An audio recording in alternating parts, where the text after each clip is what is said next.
Today the lecture is about living world in time, जो कि biology का first chapter का थर्ड लेक्चर है। इसके अंदर इससे प्रीवियस लेक्चर में हमने लेवल्स ऑफ बायोलॉजिकल ऑर्गेनाइजेशन पढ़े थे।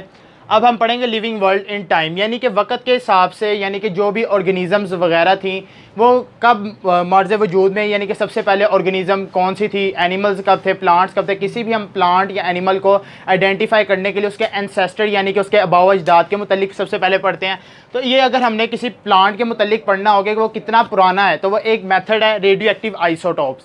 सबसे पहले तो आपको एक कॉमन एग्जांपल बताते हैं कि अगर हमने किसी ट्री की उम्र फाइंड करनी हो, ज़्यादातर तो ये कहा जाता है कि अगर कोई ट्री है, ये उसकी वो 10 है, ठीक हो गया। अब उसके अंदर जब हम उसे काटते हैं ना, तो उसके अंदर अगर एक सर्कल है तो इसका मतलब ये होता है उसको 1 साल हो गया।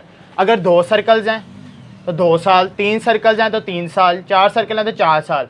जितने ज़्यादा उसके अंदर ये सर्कल्स होंगे, जब हम उस दरख्त को काटते हैं तो जितने ज़्यादा उसके अंदर सर्कल्स होंगे तो उससे हमें पता चलता है कि इस ट्री की उम्र क्या है। इसके अलावा जो सा है वो रेडियो एक्टिव आइसोटॉप्स है। रेडियो एक्टिव आइसोटॉप जो सा होता है ना, ये जितने भी पुराने दरख्त वगैरह अगर हम उनको काटें, ठीक है, उसके अंदर जो से रेडियो एक्टिव आइसोटॉप्स जो से होते हैं ना वो बहुत कम होते हैं। और इसके अलावा जो से नए अगर थोड़े से अभी जैसे साल 1-2 साल पहले लगाए हों तो उसके अंदर जो सा रेडियो एक्टिव आइसोटॉप्स की तादाद ज़्यादा होती है। और जब हम इन दोनों का कंपैरिजन करते हैं तो हमें पता चलता है कि कौन सा प्लांट ज़्यादा ओल्ड है, कौन सा प्लांट ज़्यादा न्यू है। तो बस इसके अंदर रेडियो एक्टिव आइसोटॉप के अंदर यही है। इसके बाद fossil records of plants and animals, ये ज़्यादातर शॉर्ट क्वेश्चन में आता है, नॉट लॉन्ग क्वेश्चन। सबसे पहले इसके अंदर शॉर्ट क्वेश्चन आता होता है या MCQs, most important. First living organism जो सी थी जो इस दुनिया में वो कब थी, 3000 मिलियन ईयर्स अगो। इसके अलावा एराज हैं, यानी कि जो कि 4 हैं, Cenozoic era, Mesozoic era, Paleozoic era और प्रोटेरोजोइक एरा, यानी कि कौन सी ऑर्गेनिज्म किस एरा से ताल्लुक़ रखती है। बस मोस्ट इंपॉर्टेंट इसके अंदर ये है कि इसके अंदर आपको एराज के नाम याद होने चाहिए। फिर उसके बाद है फाइलेटिक लीनिएज। फाइलेटिक लीनिएज सबसे ज़्यादा इंपॉर्टेंट लॉन्ग क्वेश्चन है शॉर्ट ही, लेकिन ये लॉन्ग क्वेश्चन आया जाता है। सबसे पहले फाइलेटिक लीनिएज की डेफिनेशन।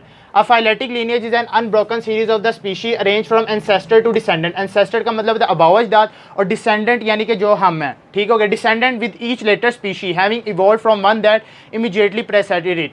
फाइलेटिक लीनिएज का असल में मतलब होता है शजरा निसब, यानी कि आपका शजरा किससे, यानी कि आपके ख़ानदान का ताल्लुक कहाँ से है, ठीक है।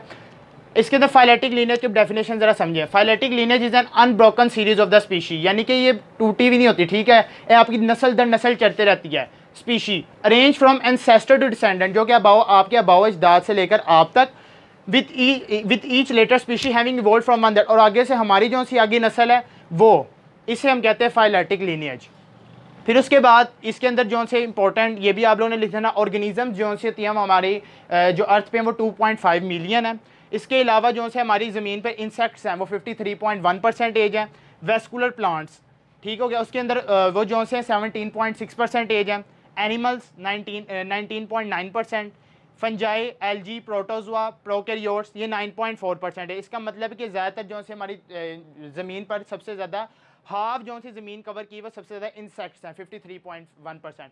होप्स हो कि आपको ये लेक्चर समझ आ गया हो। Thank you very much. अल्लाह हाफ़िज़।